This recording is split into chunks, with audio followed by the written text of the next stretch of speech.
Good evening, good evening. I would like to thank you for coming out this evening to discuss this very important discussion that we've been looking at.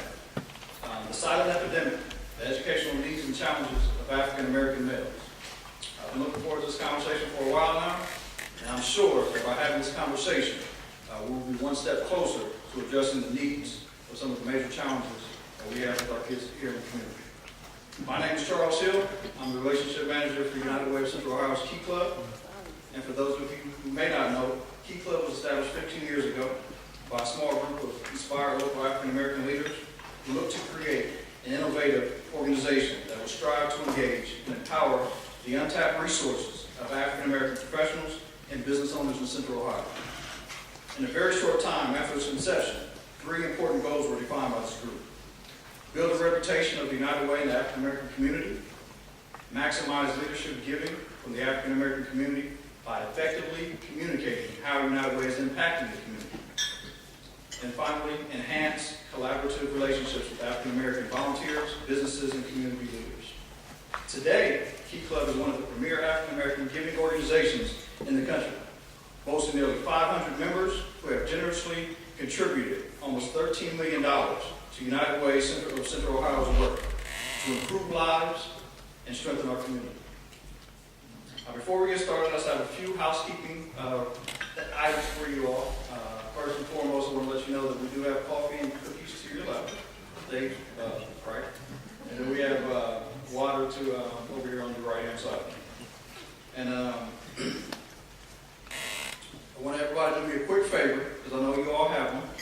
Please take out your cell phone. Please. Class participation. Take out your cell phone. Please make sure it's on vibrate.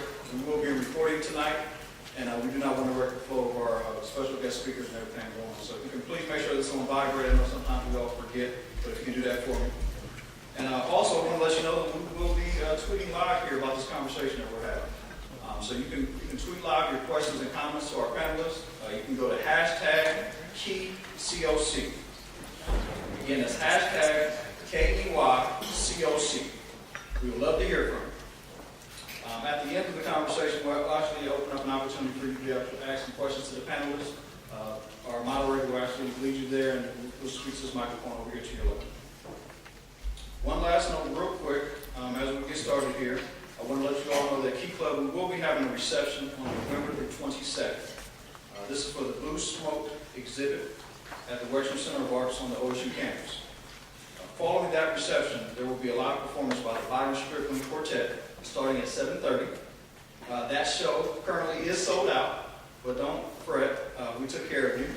We have some select group of tickets that we've held back for current Key Club members. The announcement for that will be going out next week, so you will get that in your emails, so make sure you look for that. But again, that date is November the 22nd, and that'll be a Key Club reception for the Blue Smoke exhibit at the Western Center of Arts.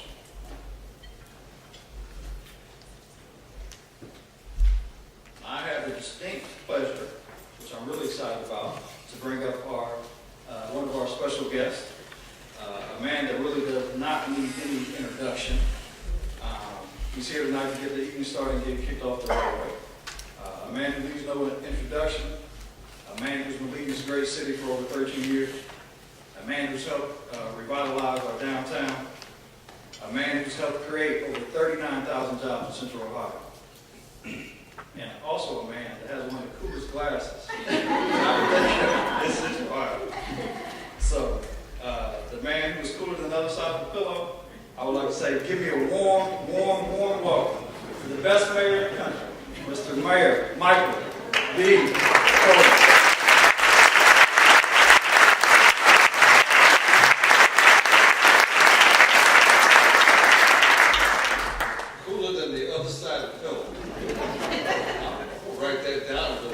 Google it. Okay.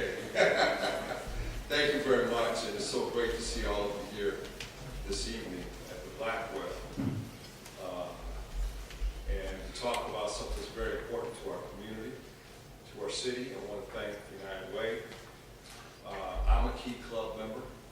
I think we all should be Key Club members. If you're not, you need to be a Key Club member. That's where I'll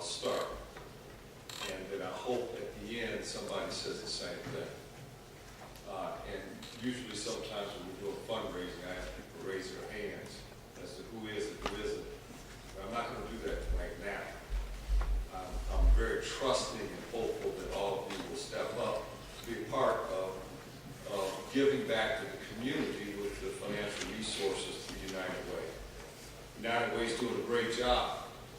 Janet Jackson was an integral part of my Columbus Education Commission and Columbus Education Plan. And she was all in, pushing the envelope, making sure that people were honest, because that's sometimes people aren't honest when they talk about education. They tell you what you want to hear, not what you need to hear. And maybe that's what we're here tonight. What we need to hear, not always what we want to hear. And so I'm glad to be here. So, some statistics. And I'm sure that the great panelists over here, I know them, they're all very bright and capable and engaged people, much smarter than I will ever be. And they're here to impart some knowledge and experience. But 1 in 6 black men have been incarcerated since 2001. Nationally, African American male students in grades K through 12 are nearly 2.5 times as likely to be suspended from school as white students. The 12th grade reading scores of African American males are significantly lower than those of other racially and ethnic groups. More than half of male African American high school dropouts are unemployed.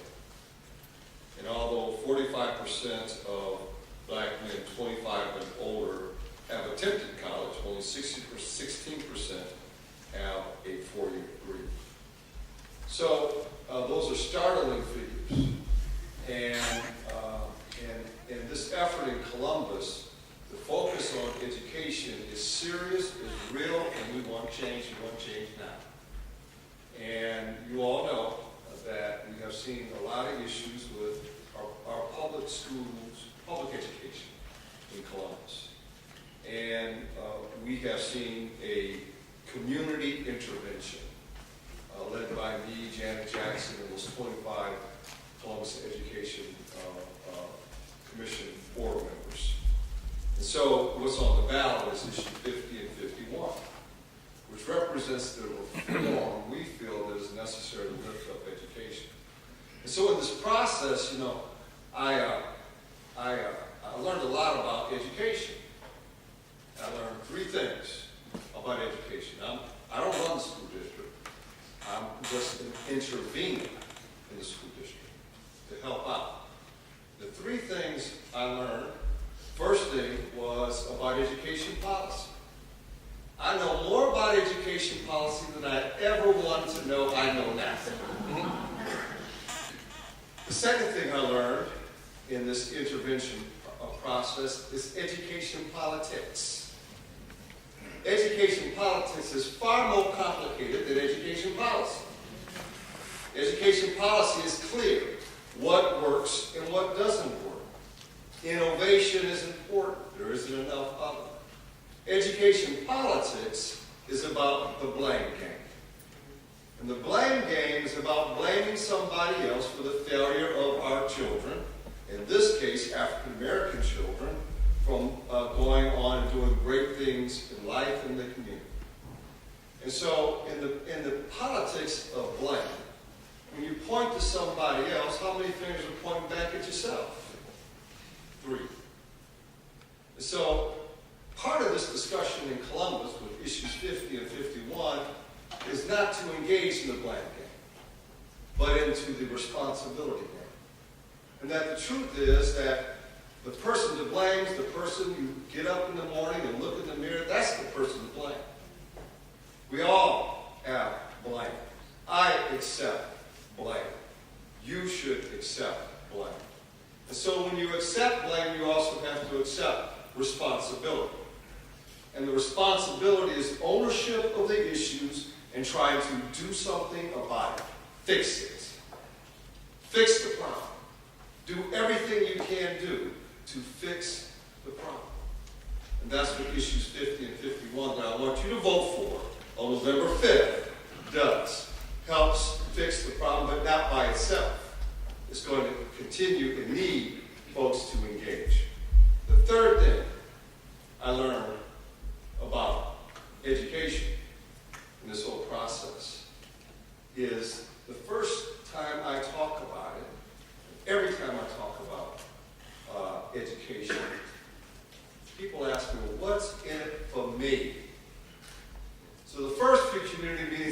tap dance around and say, well, you know, it's good for this, it's good for that. Here's the truth. It ain't about me. It's about our children. It's about those African American males and females and our children. That's what it's about, education. It ain't about me.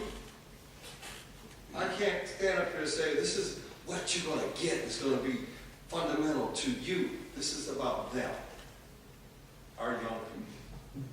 And so this message tonight, I look forward to hearing it and engaging in it, and I think we'll learn a lot about what's going on. And so the last thing is, in this process of embracing education, trying to figure this out, I learned so much. I learned where all the bad schools are, where they're physically located, 100% in the black community. All of them are located in the black community in Columbus. Now that's a shame. And I'm for one not standing for it, and neither should you. And I've also learned that there's a high tolerance for failure in poverty areas and minority areas of our community. It's like it's okay. Well, it's not. It's not okay by any measure. And so whether it's in school or out of school, doing things that are specially shaped and formed for some folks, that's what we have to do. This is the most important discussion we can have, and we've got to go beyond discussion. From discussion to action. That's what we need in this community. And so my hope is that after you hear some of the conversation that we have this evening, that we'll stack hands. We'll work towards educating our young folks as the most important thing we do in this community. We've made a lot of progress in the city. We have the lowest unemployment rate in the nation. Definitely in the state. But the truth is, poverty is ticking up. It is higher than it has been, while unemployment is lower than it has been. In fact, we have more people in jobs today in the city of Columbus than in any other time in the history of the city of Columbus. More people in jobs today than at any other time. Yet our poverty rate continues to climb. And so when someone now asks me, Mr. Mayor, what are you going to do about crime in the city of Columbus? I'm going to tell them that I'm going to educate our young folks to make sure they're in a classroom and not in a jail cell.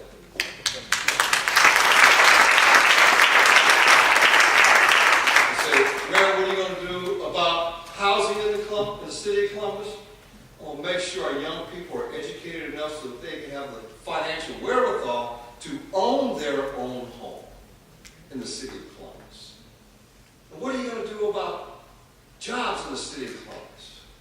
We're going to make sure that our young people are educated enough and qualified enough to take the jobs that are made available today because they are there for the taking.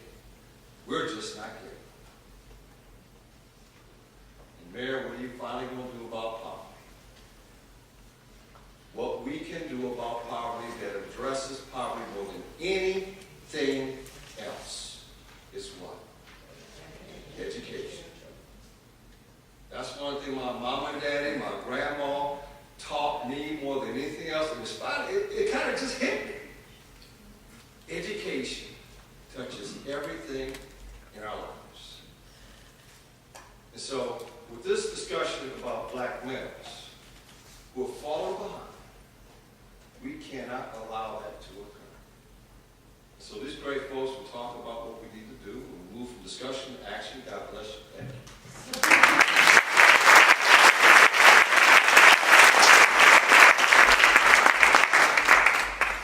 Okay, I don't know what I was thinking when I decided it was okay to follow the mayor. But I am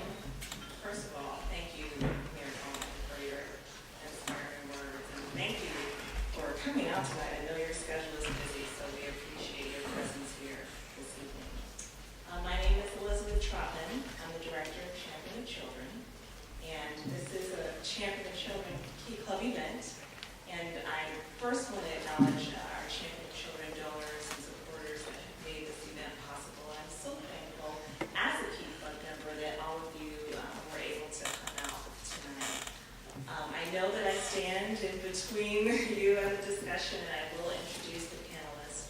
But I do want to acknowledge some of the things that are in your packet. There is a brochure on Key Club and a brochure on Champion Children. There's a nomination form, and I'll tell you a little bit about that. And then there's a program here with a sheet with the agenda and a place for notes and action steps on the back. Our mission at Champion Children is to promote awareness of education issues, to encourage investment in education, and mobilize individuals to support education efforts, which is why this discussion is so key and crucial to the work that we do. Many have asked, how did this event come about? It evolved from discussion. You know, as Champion Children, we always want to promote education. As someone personally involved, I think it's important for us to really talk about what's going on in our community. Our theme for this year has been neighborhoods and education, and in February, many of you were able to attend the event where we brought in Jeffrey Canada, who is an amazing, straightforward speaker, and he has transformed Harlem. Well, I had a conversation with Charles, who felt this was an important, we needed to do something, we needed to have some kind of discussion. And then I went to an event where I heard Dr. James Moore. And if any of you have ever heard of him, and you'll get obviously the pleasure to hear him tonight, but the statistics, the research that he shares on a young African-American male are inspiring and astounding at the same time. And just hearing him and knowing that Key Club has a desire to promote mentorship, we knew that we had to get this discussion going. We had to have this discussion in our community. So that's the backstory of how it came to be. I'll mention the Champion of Children nominations. If you know an individual or a nonprofit organization that has had a deep, far-reaching impact on the lives of children, please nominate them. They will be acknowledged at our huge event in February. So in your packet is that form. Please do that. So I will go ahead and introduce our moderator and panelist.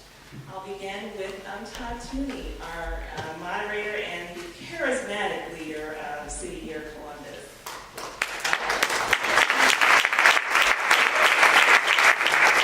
And I have to mention his lovely wife, Anna Paul Tooney, kept right here supporting him as well. So if I clap for him too. Todd currently also serves as the vice president of City Year Inc. He has actually delivered unprecedented numbers, I have heard here, at the helm of City Year Columbus. He's increased the operating budget in just 2 years to over $1 million. He's grown the core member team at an average of 10 core members a year, which directly impacts service hours and the work that's happening in the community. And under Todd's leadership, South High School, as many of you know, was selected as the Diplomas Now High School of the Year out of several schools nationwide. He's also the new chair of the Columbus Metropolitan Club, and he serves on several boards, including the Boys and Girls Club of Columbus, Metro YMCA of Central Ohio, and Mid-Ohio Food Bank. His passion for youth is absolutely contagious. And I, obviously by the applause, I know that he has never met a stranger. So I am excited that he is leading the discussion this evening. Next, I'll introduce the incomparable Sharon Davies. Professor Davies is the executive director of the Kerwin Institute for the Study of Race and Ethnicity at Ohio State. The Kerwin Institute is an engaged research institute that seeks to help create a society in which all persons have the opportunity to thrive. She is also the current holder of the Gregory H. Williams Chair in Civil Rights and Civil Liberties at the Ohio State University Moritz College of Law. She holds a 3-year presidential appointment to the Ohio Advisory Committee to the United States Commission on Civil Rights. Her primary research focus is civil rights, race, and criminal justice. So she is well beyond capable of interacting in this discussion today. She also published a book titled Rising Road, A True Tale of Love, Race, and Religion in America. Sharon is a powerhouse, and she is nationally known. I feel like she's one of Ohio State's best kept secrets. So I'm looking forward to her comments today. Colin Lewis is our next panelist, and he's the principal of Hannah Middle School West. For nearly 10 years, he served as a principal in Columbus City Schools. He has worked at some of the toughest schools in Columbus, and his work has helped increase student retention and high school graduation rates. And he worked with City Year to raise the high school graduation rate, listen to this, from 55% to 85% in just 1 year.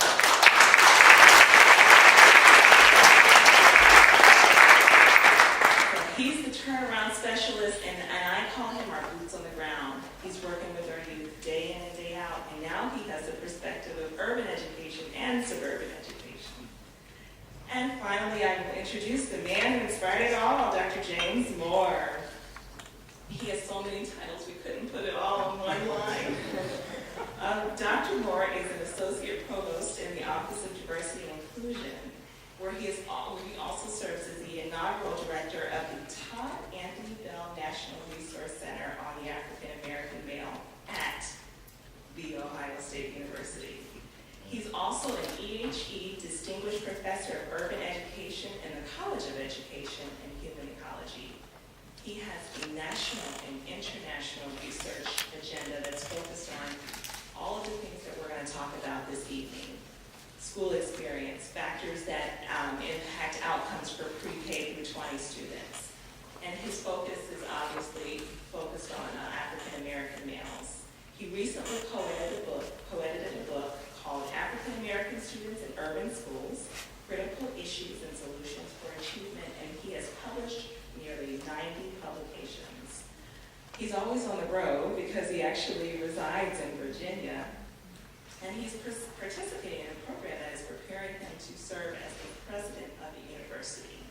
So all of our panelists, we thought long and hard about who we would bring to you today. This is going to be an important discussion. As you know, this is not just meant to be a conversation, but it's meant to inspire action, which is why we have an opportunity for you to take notes and write action steps. And so I, without further ado, welcome our moderator and panelists. Please.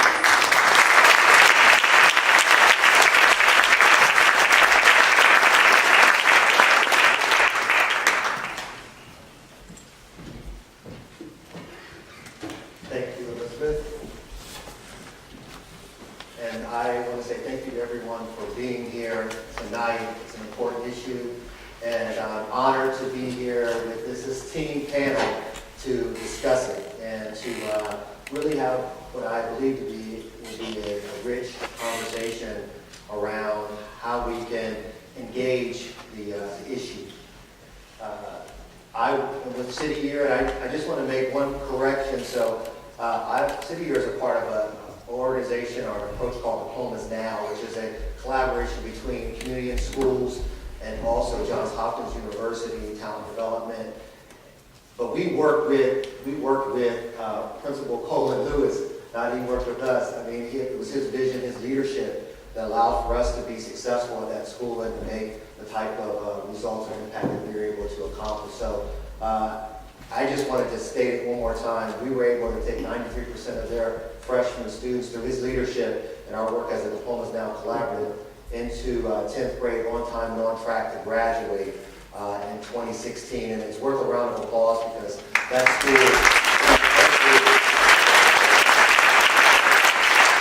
was able to show the type of success that can happen when we provide the right supports in place and the right direction, the vision, and structure to encourage our students. There's hope. We're going to spend a lot of time today talking about the challenges that we face. But what I'm hoping comes out of this conversation is that we understand that there is an opportunity, that there is hope, and that we can truly make a difference in the lives of the students that we're going to be talking about today. And we just need to make that commitment moving forward.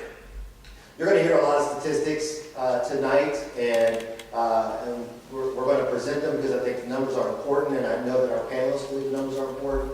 but we're going to dig a little bit deeper than just the numbers, and we're going to talk about real students, real people, our kids, as it relates to the challenges that they're facing each and every day. And within that, it's going to be hopefully a conversation that's going to allow for you to have a better sense of where we can truly come together and be in one accord to make a difference in the lives of our kids, which eventually will impact our futures. So, with that said, I'm going to start off by asking Dr. James Moore, I'm sorry, I forgot, the Dr. James Moore of the Ohio State University, to really just kind of maybe set a tone for what you believe to be the challenges and the issues around our African American males, and both on a national level and also on a local level.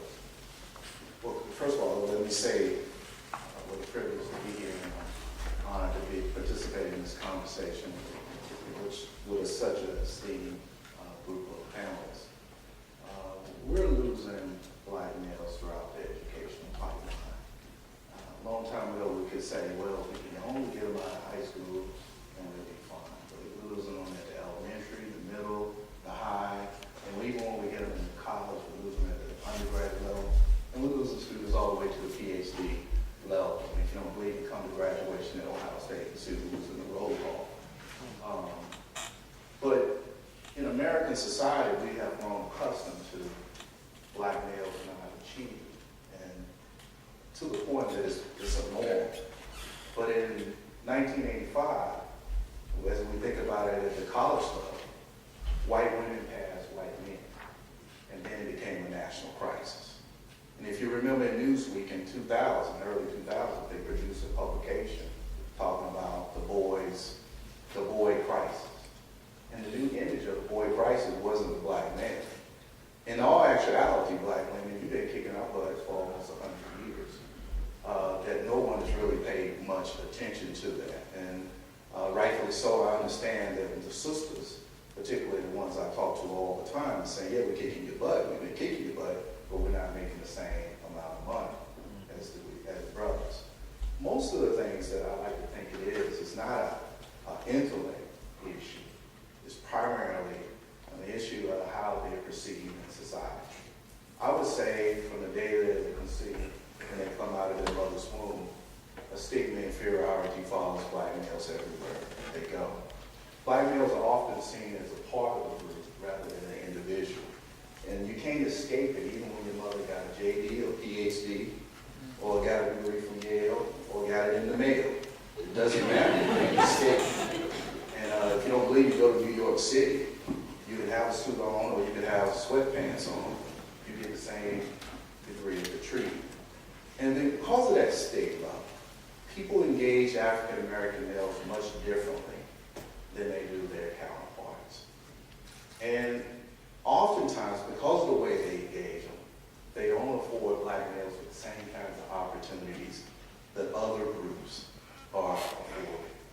And so I won't want to spend too much time on necessarily the challenge that we do know, but one of the things in my work that if you walk away with anything that I say that is relevant to my work is I want you to remember skill and will.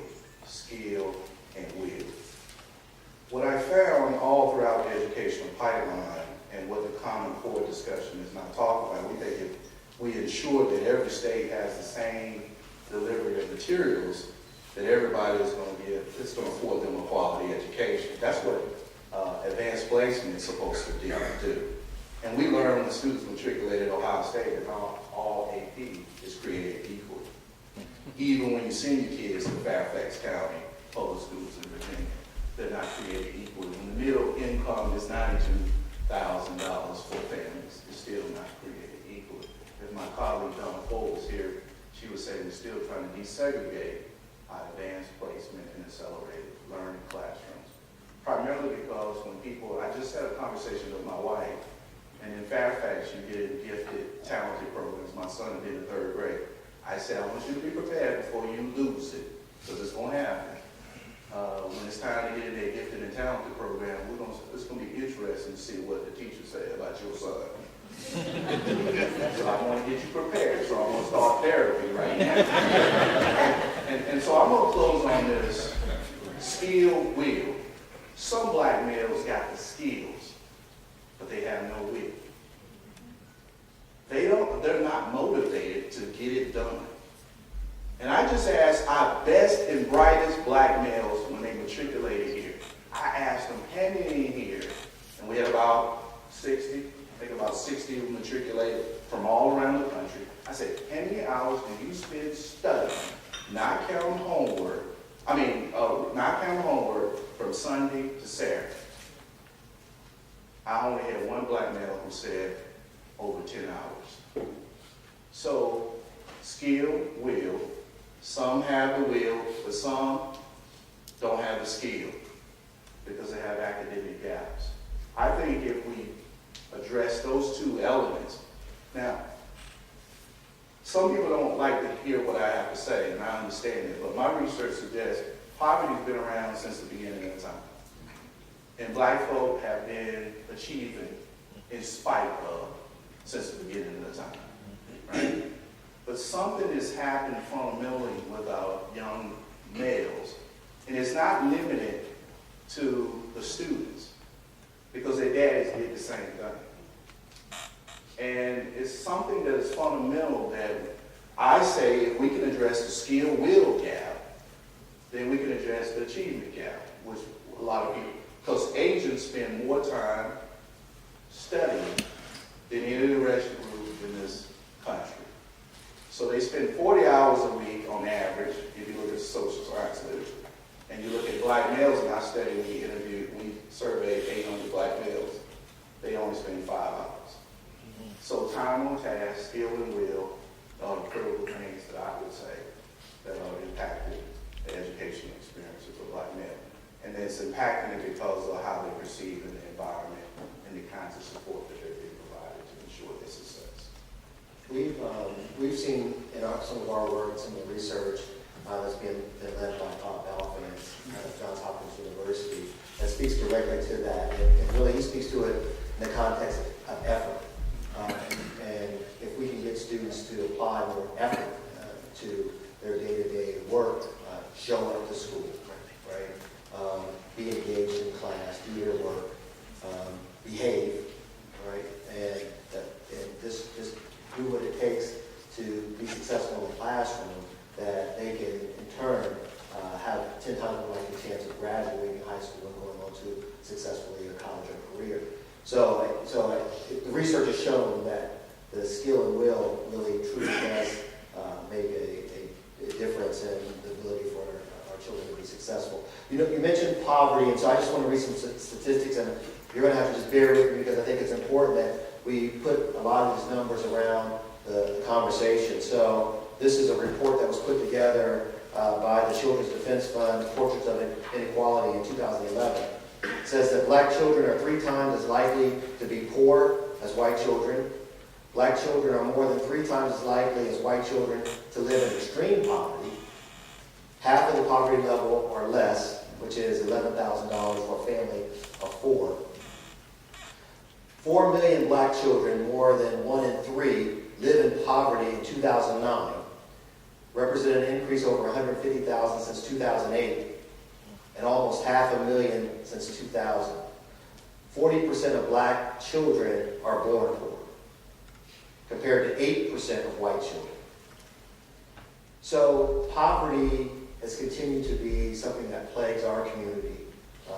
And as you mentioned, we've continued to overcome, but are we seeing the type of growth that we want to see in this area? And how do we move beyond that, right? And we'll get to that as we move forward. So last year, beginning of this year, February, we brought in, through Champion of Children, Jeffrey Canada. And he spoke about the work that he's doing with the Harlem Children's Zone. And Sharon Davis, you had an opportunity to speak with him and interview him through that process. And I know that you've had some experience in working with him more directly when you spent some time in the New York area and in Harlem. Talk to us about what he's able to achieve Children's Zone, and what do you think makes it so successful? Yeah, it was a really special event for our community to have Jeffrey Canada here talking about the Harlem Children's Zone. And I hope a lot of you actually were able to hear him when he was here. We know that the Harlem Children's Zone is a remarkable model for the nation. But one of the things that we forget is that the Harlem Children's Zone, when it started in central Harlem with one city block of central Harlem. Now it's about 100 blocks of central Harlem. But at the time that it began, it was designed as a poverty reduction program. It wasn't designed as a school reform program.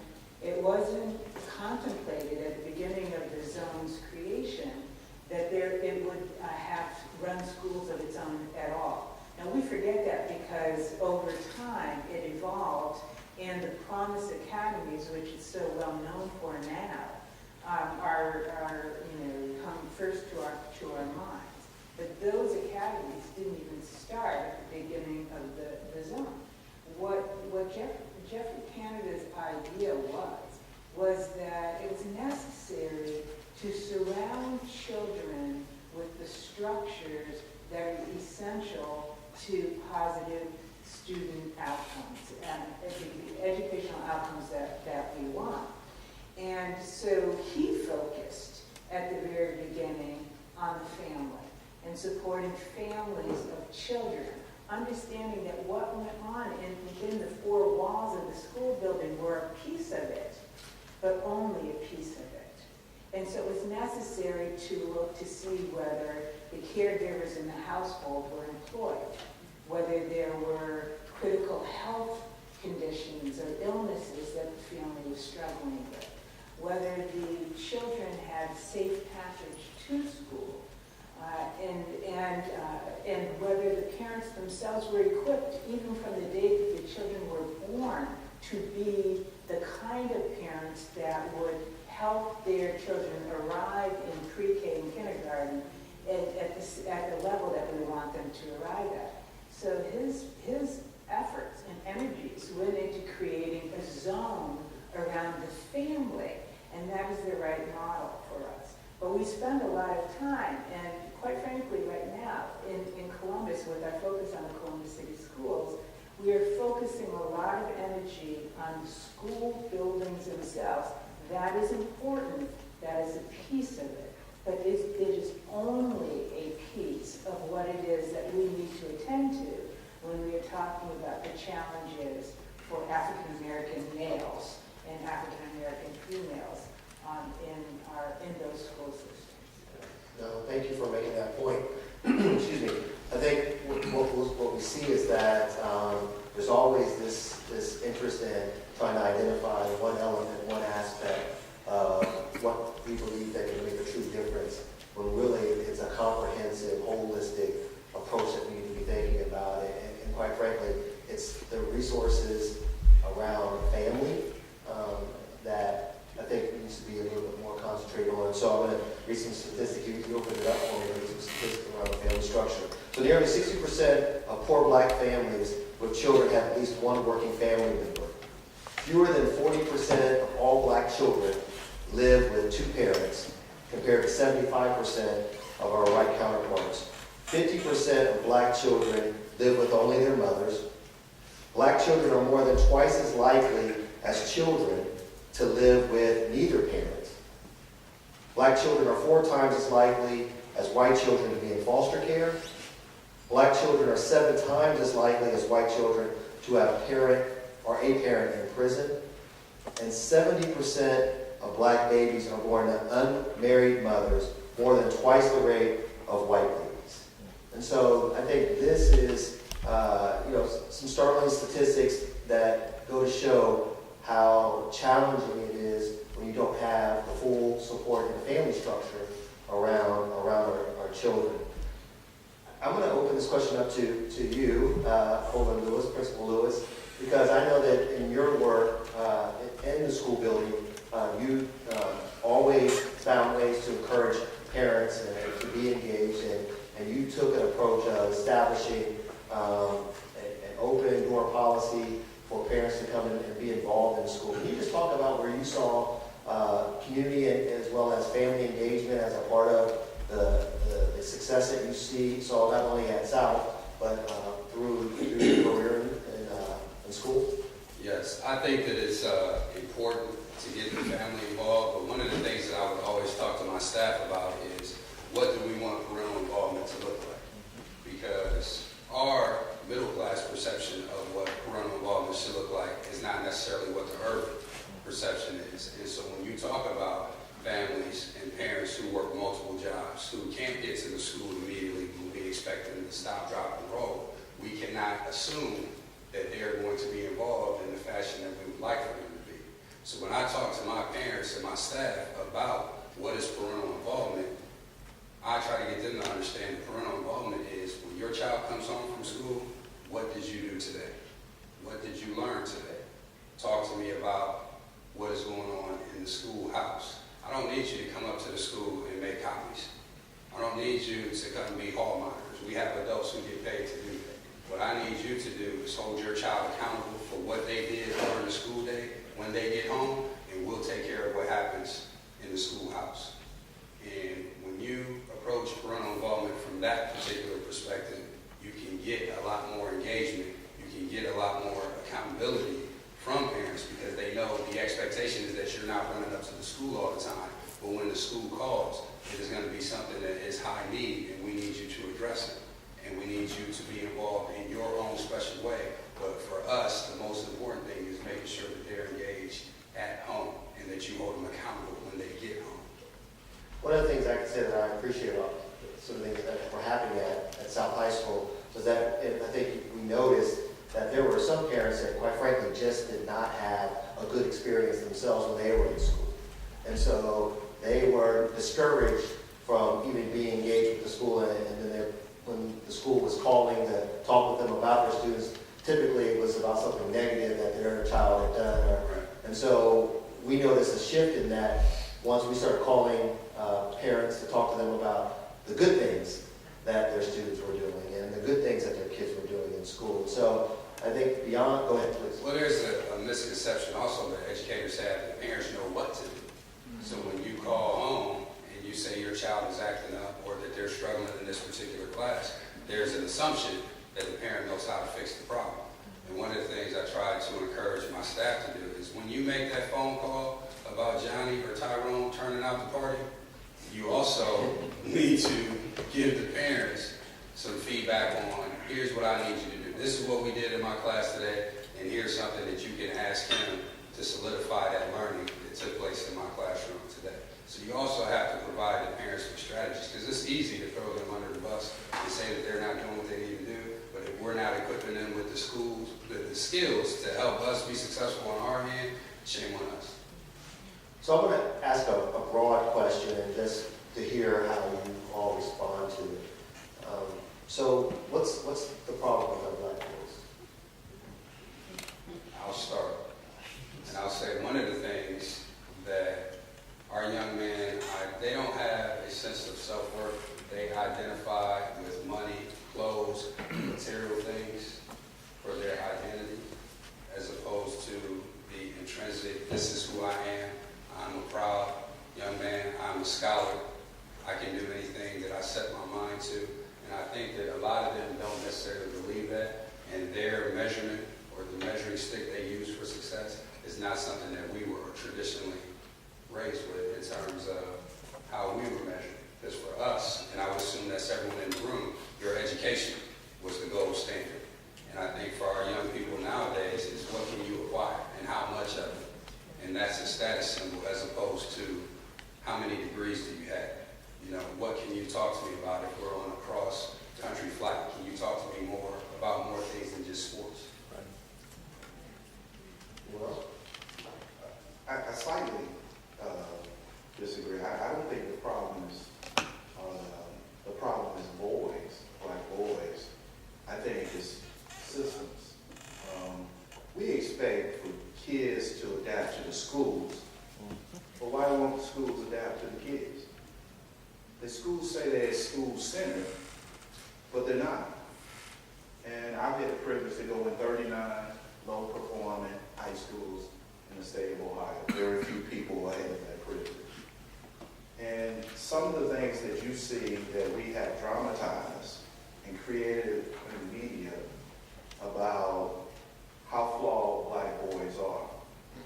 I went in schools that teachers sat down and taught. I didn't never know you could just sit down at the desk and start teaching. I mean, that's just not how I was taught as a teacher. And so we have malpractice going on in our school system that ain't limited to urban America.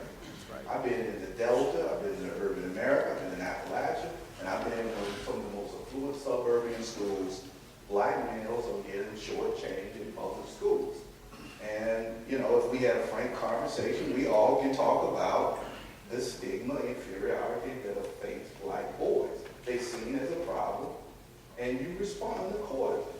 And so I study gifted and talented black males. And there's only like 4 or 5 black people in America who do that at the K-12. I'm not talking about high achievement. I'm talking about kids who qualify for gifted and talented services. Even in our black and brown schools, predominantly, black males are grossly underrepresented. It's not just white teachers like, oh, we think those white teachers can't teach us. You can go to Washington, D.C., and it's only 3 really true African-American school districts where the teachers are black: Washington, D.C., Detroit, and New Orleans. And they all have a similar parallel. They think they drive their big business in the school district and treat the kids just like how we say people who don't look like the kids. Our schools do not reflect hope and inspiration like schools used to be when my grandfather went to a Rosenwald school in the South. They don't reflect that. Many in the Midwest, if you look at the school blueprints, they're on the same layout as prisons. And what are you telling kids? We can predict right now, without me ever being in the school right now, that 90% will not finish that high school without me ever walking into school. I don't even have to know the demographic, with 4 barrels.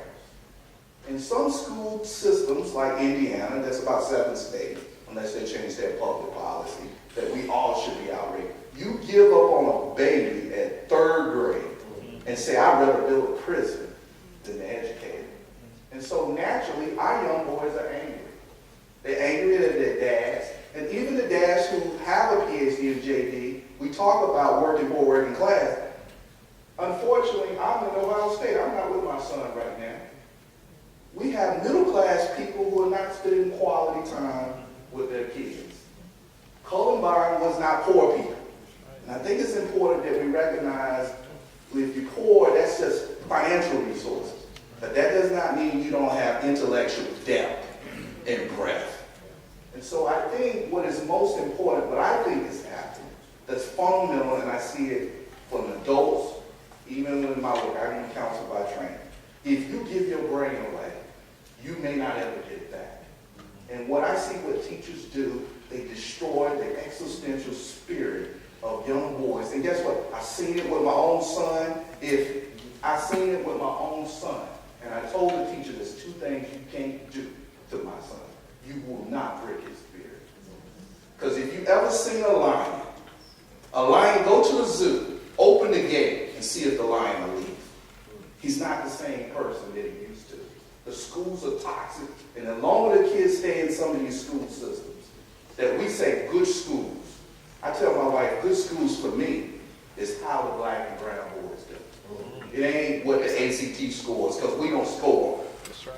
Because in this state, only less than 5% of black people in the state score 28 or higher on the ACT. And the conversations at places like this is saying, we're inconsequential. You don't have the grades, we got to go somewhere else and get them.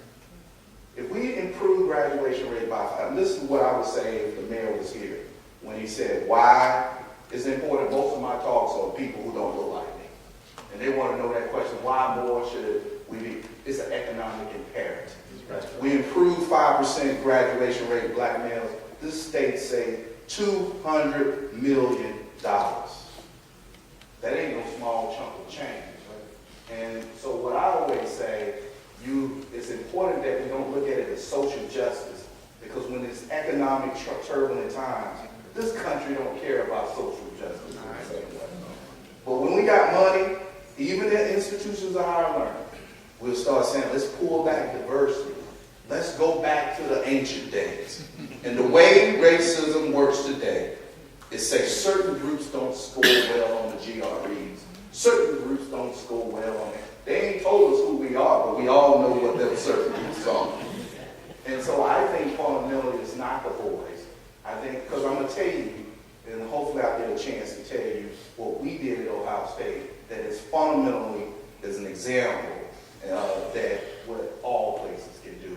We wouldn't have 60 different universities. Even Yale contacted us. Now, what Yale contacted us for? They don't want you to know some of the challenges they have. Oh, you're going to get a chance to tell us all that. And I think at this point, I want to address the educational malpractice, because it is going on.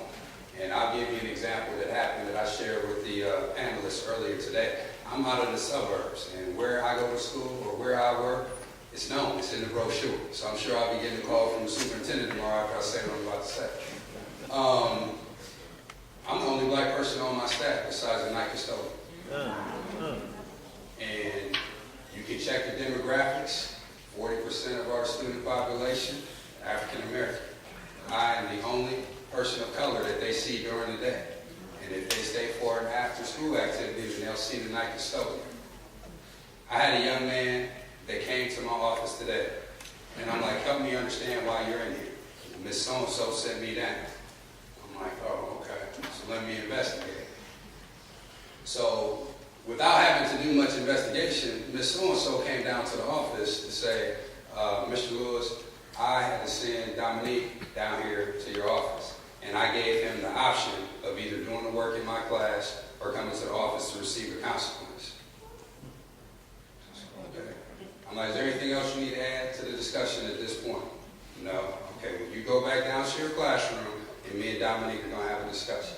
So I close the door, and I let him know, in no uncertain terms, on my watch, you were never, ever going to select option B, which is come down to see me. Now, I understand why you did, because I look like you, and I can relate to you, and you know that I'm going to protect you. I get it. However, that is never going to be an acceptable option on my watch. Then I marched down to Miss So-and-so's class after school and helped me understand why leaving the classroom would even be an option. Why would you give a student who you know is not engaging with your content, which is why he caused the disruption and made you take him out into the hallway, why would you give him the option to do anything but come back in there and get himself together and learn? And we get the red face, and we get the watery eyes, but I need an answer to my question. Because see, on my watch, that's not going to be acceptable. So when Dr. Moore says that there's educational malpractice going on, it absolutely is. And we have to do something about it. And to address his earlier point about skill and will, I tell my staff all the time, and I'm even telling the people out here in the burbs, oftentimes there is a skill set deficit, but this is a will set proposition. What are you willing to do to make sure that all of our young people succeed? And that's what it boils down to. The skill set deficit, it is there. But what is the will set proposition? So thank you for sharing that. I have some statistics I want to read around the issue that you just brought up. And before I do that, I didn't know if you wanted to make some comments. Yeah, I do, and I'm sure, I find it really impossible to think about, especially in Columbus, to think about African American male students in K through 12 without thinking about the late Honorable Robert Duncan, who we all know was a champion for our community and was critically involved in the decision here in Columbus to try to desegregate the Columbus city schools. And that was in the 1970s. Why in the 1970s and not the 1950s, when it was in 1954 that the Supreme Court decided Brown versus Board of Education and ruled that laws that segregated the schools by race were unconstitutional. Why did it take so long for Columbus to begin to desegregate the city schools. And in fact, some of you may remember that it wasn't until 1979 that those buses began to run after the United States Supreme Court finally got around to upholding the ruling of Judge Duncan in this community. That was not unusual. It was in the 70s that communities across the country were first utilizing the busing system to try to desegregate the schools 20 years after Brown versus Board of Education. Now, what does that tell us? It tells us that this is nothing new. The histories of devaluing of black education is not new. It's just taken a new form. And even in that decade, when the schools, when the busing was attempted, we know that there were all kinds of decision-making that prevented that from being a viable option. As whites fled those school systems and the annexation practices were sufficient to allow them to move out and not have any longer responsibility for what happened to the kids left in the Columbus City schools, which became, as the mayor put it tonight, the worst schools here are in the black community. Now, why is that acceptable to us today? It's always been acceptable. The not having a commitment to the education of black children in this country has always been acceptable. And we only deny that today by saying, oh, all of the laws that used to mandate the separation are no longer there, as though that would actually fix the problem. And it never would fix the problem because the problem is racism. Now, racism today takes a different form, and it is toxic when it comes to African American males in particular. African American males are the subject of unconscious and conscious bias. And unconscious bias in the school system at the hands of teachers who may very well think that they are deeply committed to the academic success of their young black students won't even realize that their own thinking is corrupted by the race of these young men. And so they're much more likely school systems are much more likely to push out young black males in an incident like this one that Coleman was talking about. We're lucky that he was the principal of that school. If it was a typical school, that black male might have been suspended. Well, let's talk about that for a minute, because this is something that I think is an important issue as we think about how are we making sure that our young black males are getting a full opportunity to be engaged in the education process. So retention, suspension, expulsion, and corporal punishment. Black children are 2.5 times as likely as white children to be held back or retained in school.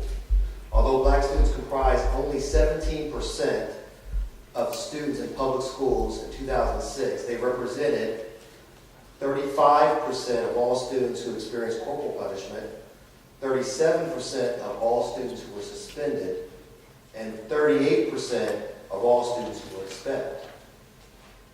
In 4th grade, 85% of students cannot read or do math on grade level. In 8th grade, 87% cannot read at grade level, and 88% cannot do math at grade level. And in 12th grade, 84% of black students who have not dropped out of school, right, cannot read at grade level, and 94% cannot do math at grade level. So what we're talking about here is you have students who are getting expelled, suspended at a disproportionate rate, not getting an opportunity to be educated efficiently and effectively, not getting an opportunity to achieve like all students should get an opportunity to achieve. And then you're seeing the impact of how that is on their ability to be successful in the classroom and in key subject matters of math and English language arts. So tolerance. And so I'd like to just allow you, Colton, to speak a little bit about your experience with zero tolerance and how you see it impacting the school and in particular our African American males. I would say that zero tolerance was designed to keep schools safe, in terms of let's not bring weapons into the school. But I think that some people have taken liberties with zero tolerance in terms of if me and Dr. Moore have a little conversation in the back of the classroom, now I'm disrupting. We have a zero tolerance policy for disruption, so now you have to go. And so now we have created a situation or a scenario where we can invoke zero tolerance to put ourselves in a position to not have to educate young black men, and that's a problem. I also think that when you consider it for what it is, depending on who the individual is involved with the scenario, who are the players, you have to ask yourself, does this young man have the capacity to recover from whatever the zero tolerance consequences are? If that's expulsion, if that's suspension, can they recover from that? And you have to make a decision in terms of, am I going to look the other way and we're going to handle this in-house? Or are we going to go ahead and throw them under the sink and see what happens? And there have been times in my educational career where we've had to work something out in-house so as to avoid the consequence that would be completely detrimental to what that young person is trying to accomplish.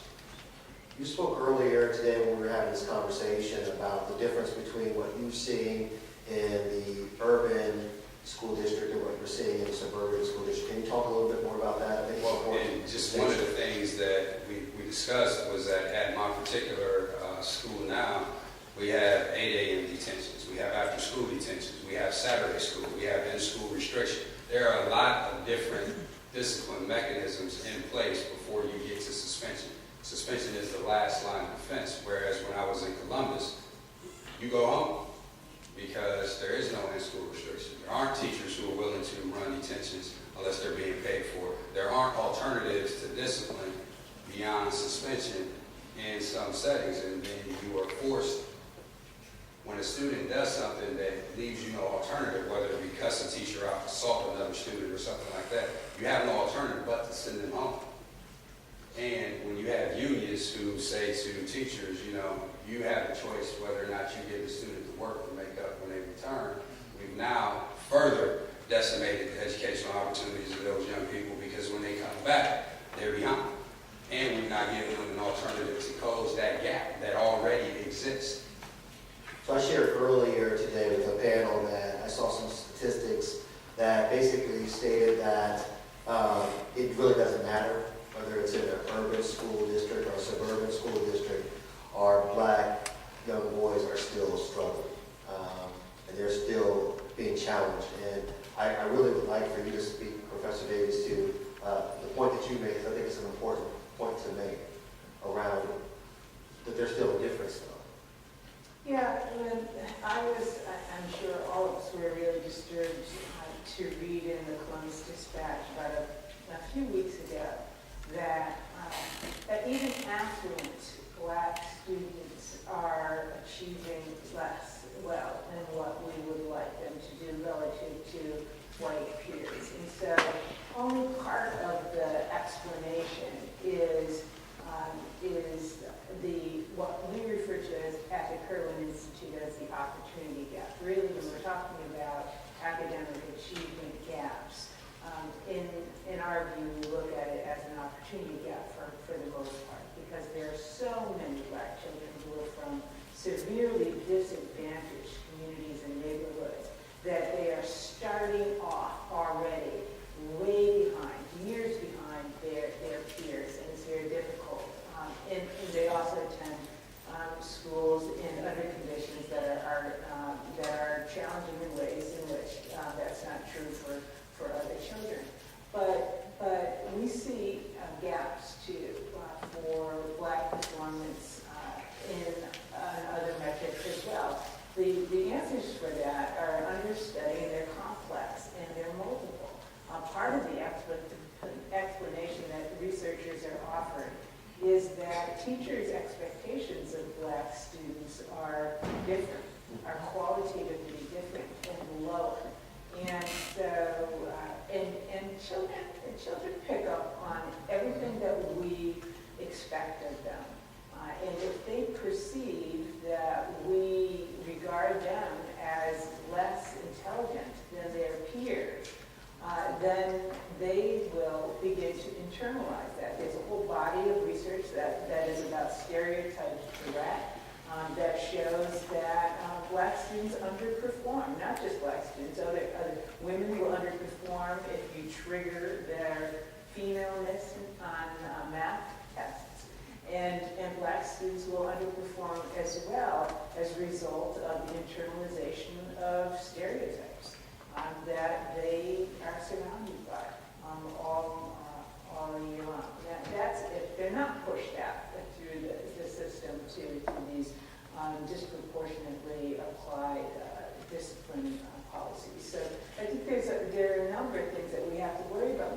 But one of the things that it concerns me is how complacent, I'm going to use that word, maybe it's a little bit too strong, but how complacent the black community itself is about the grim statistics that we are talking about when it comes to our children. It is stunning that we are not expressing outrage at these numbers.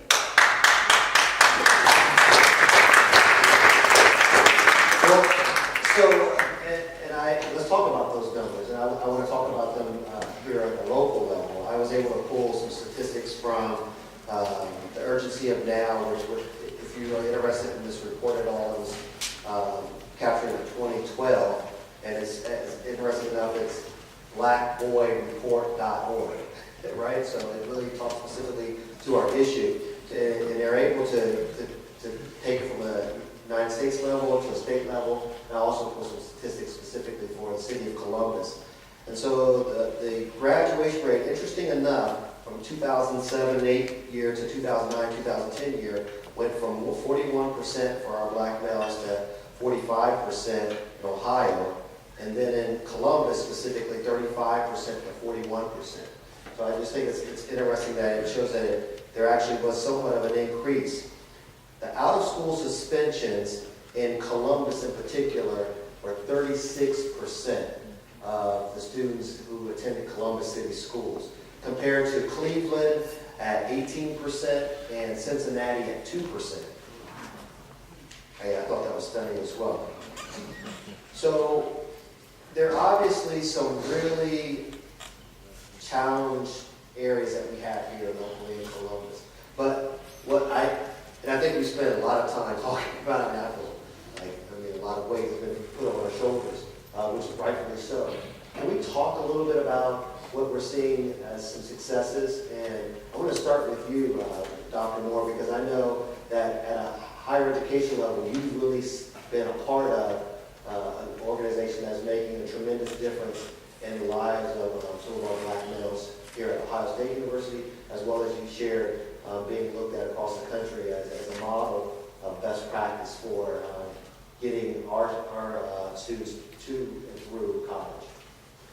Before I say something about that, I would be remiss if I didn't say this. Since I've been here, I'm not as known in the community, but I'm really known in specific schools. I've been working in these specific schools. We had an AT&T grant, and AT&T reprioritized their philanthropic efforts and said they're only going to focus on high school dropout. They put $100 million, and we were blessed to be the first one to get those grants. And the whole gist of it is we focus on counseling. And because what we know that many of our kids, they could be theoretically suffering from post-traumatic stress. And we talk about the war syndrome when people come back, but some of these communities where these young people live, I never had to live in a community that I was worried about getting shot, or if I had certain colors on. This is all foreign, but if you ever had that experience, just imagine you're always looking, or you're jumping on the ground, you grow up in that kind of, it has effects on you. And with our project, what we did, we helped improve attendance rate. You can't be in the game if don't show up. And so there's some fundamental things we have to do to improve just coming to school. And I would be remiss if I didn't say this, but those who know me, my pride and joy, if they ask me to give up being a social, ask me to give up being a director versus being a social provost or even being a president one day, I wouldn't go up the ranks, because what I've seen every day, I get to say I'm blessed to see hundreds of black males who are excelling at the very highest level.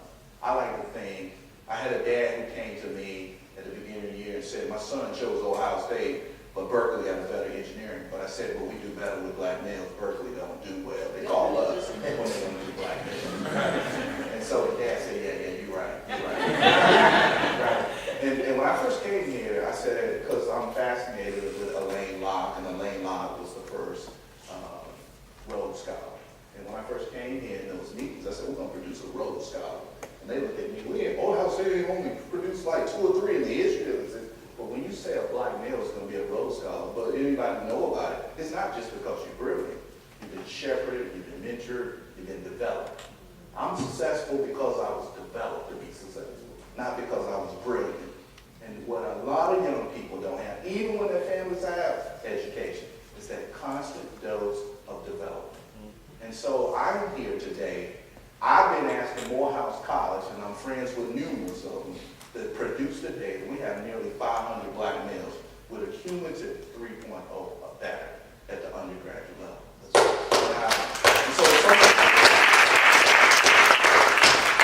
And some of it is soft stuff. It has nothing to do with the kids. They have the ability. And how many went to college? When you went to college, they said, look to the left, look to the right. We all can fill in the blank. That person ain't going to be here. But we say look to the left, look to the right. That's your best man, that's your partner. That's who you're going to go in business with. That's a person you're going to go across the stage with. We're trying to change the narrative. And so we, as Michael Dyson would say, we try to make the life of the mind sexy. So we got a lot of bow tie wearing guys around here, and they do tie the bow tie, and they don't wear clip-on. That's right. But I tell them, you can't just be all dressed up and got a lot of places to go. Your mind will take you places that you've never been before.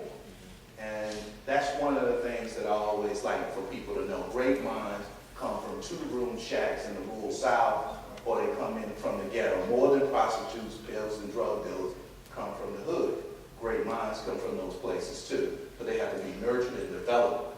One of the things, another malpractice that I learned, even when our kids grew up in the inner city or rural or urban communities, this is the first time that they ever met in a collective room, 60, 70 black males, who they could say, I'm finally around a room of black males where I am the only one, the best one, or the first one. Right. And most of the black men in this room, I bet they're so long around that continuum. The first, the only, or seen as the best one. And that's quite a lonely, chilling experience. What we don't talk about, success, is quite lonely. And what we try to do is create a community of support and excellence. And we've had students from our young men, one got accepted in Johns Hopkins Medical School, Chicago Medical School, Ohio State, and Indiana. And I was like, man, I know where he's going. He's going to Johns Hopkins. That's the #1 place in America. And he said, no, I'm going to go to Ohio State because I want to continue to support the young excellence that continues to come. Something that's a groundswell in here. Texas has been on our campus 5 times. We've had over 60 universities. I say Yale, Vanderbilt, every school that you can almost think of. Because at the end of the day, this is what people will say. Well, you get the best. This is what senior leadership, I finally got them to admit it. Well, we get a better student than we used to get. So they wanted to get all the credit for the better student that they, I said, you mean Ohio State didn't always get a better student than the other places in the state? You mean Michigan doesn't get a better student? You mean Northwestern? Why are we doing better than them collectively? Because I don't really count Northwestern because they don't bring enough brothers in the place for me to count them, right? There are places with better retention. But what I would say, 3 years after the center was founded, and anybody who knows anything about it, women are kicking black males' butt. It doesn't matter what institutional type, whether you go to HBCU, whether you go to Ivy's, or whether you go to the baby Ivy's, the Dukes and the Stanfords kind of places. Women graduate 3 years after the center founded, we passed the black women. My boss, Dr. Valerie, you know, she's a black woman, and I support black women. I'm married to a black woman. Black women, little kids, and you know, she didn't like the way it was coming out of my mouth. I want to say this and say that black women did pass it, but we bring in twice the number of black women, but it ain't statistically significant. So that's my stats background. Tell her that it's not you have more, but I'm just telling people, if you have an environment, you have support, and everybody think we got millions of dollars to do what we do. It doesn't cost a lot of money like people say it costs. There are examples in America that 90% of the kids on free reduced lunch, and 90% of them do really well in those schools. First of all, we have to change our language, how we think of the kids. If you're afraid of the kids, just imagine somebody else. I tell my wife, and I'll close on this, so I promise you. When I got tenure, I was a young tenure professor like many who, if you continue, you go straight through and work at the same time. You're very young. I got tired of people telling me, well, you're a young whippersnapper. You're old enough to be my son and my grandson. Can you do it? I left this place. They convinced me to do a leave of absence. I took a senior post in Washington, D.C. public schools. And I think we need to be more great. My wife said, are you freaking crazy? The dean called me. I had everybody calling me saying, this guy got 10 and he's going to work in D.C. public schools, right? But D.C. public schools taught me and put more fire in my belly than I ever had in my whole life. My wife says, baby, you can't be going down to Anacostia and all of this. And, you know, somebody, you will get shot, right? And this is what I joke with my wife, and it's sad. And I want you all to think about those. This is who's who in the room. Some of you all, you ain't got time to mentor, but you can write the checks. Or you can support people like this organization to do it. They didn't give me this they didn't ask me to say it, but I'm a tenure professor, so I can, they might fire me as a provost, but they'll still send me to the College of Education. But I'm going to say this, is that this is fundamental, and it really taught me a lesson. I told my wife, I saw some boys one day, I came home late one night. I said, I saw 4 or 5 boys, and we call where I'm from, when you drink Mount Liquor, we call it crack in the bottle. And I said, they were drinking and smoking reefer, and I said, it was about 10 of them. And I think they were in the game. And I said, they saw me all dressed up, and I had my bow tie, and they stopped. And I kept saying, why were they so afraid of me? And I told my wife, it dawned on them, they thought I was a black Muslim. And I said to my wife, she started laughing, you know, you got a clean face. And I said, that's the only time that those young brothers get to see a brother who look like me, unless they're black Muslim. One of the things that is a big difference in white communities versus black communities, and I asked a very affluent family, because I'm trying to get some money from them, right? And since they were asking me some quick questions, I promise I'll close on this. They were asking me some questions. And so they asked me some questions that they didn't want to fit. So I got to ask them questions. I said, do affluent white people go to church with poor white folks? And what do you think they told me? They don't. They marry each other. They transfer the knowledge with each other. They keep it all intact. I hate as a social scientist when we think we have to compare. I don't really like talking the achievement gap because we use white people for the comparison. And that suggests that we all started from the same place. I always say it's erroneous how we start. And if you start there, you're going to have erroneous findings. But black folks, no matter what church you go to, if you go to church, for the most part, the demographics is diverse. It's not as intact. It's hard to transfer it. And it's a good book to read to really articulate this called Blue Chip Black.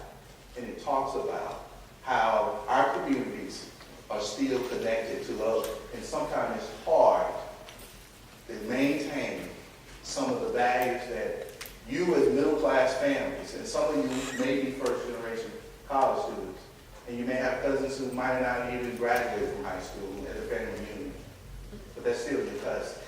Well, I want to thank you for what you just shared, and I want to let everyone know in the audience that we're going to move into the question phase and open it up to you. So please as you're sitting there and making your way towards the microphone over here to your right, to ask our distinguished panel a question, that we are going to give at least a really quick opportunity for either one of our panelists, whether it be Colin Lewis or Professor Davies, to just once again just share a quick aspect of what you think are some of the positive things that we can do moving forward to support our young black males, and then we'll go directly to the questions after that. Well, I would say that James and I work very closely together here at Ohio State to make sure that we can get young black males into Ohio State to be able to succeed at the levels that he was just talking about.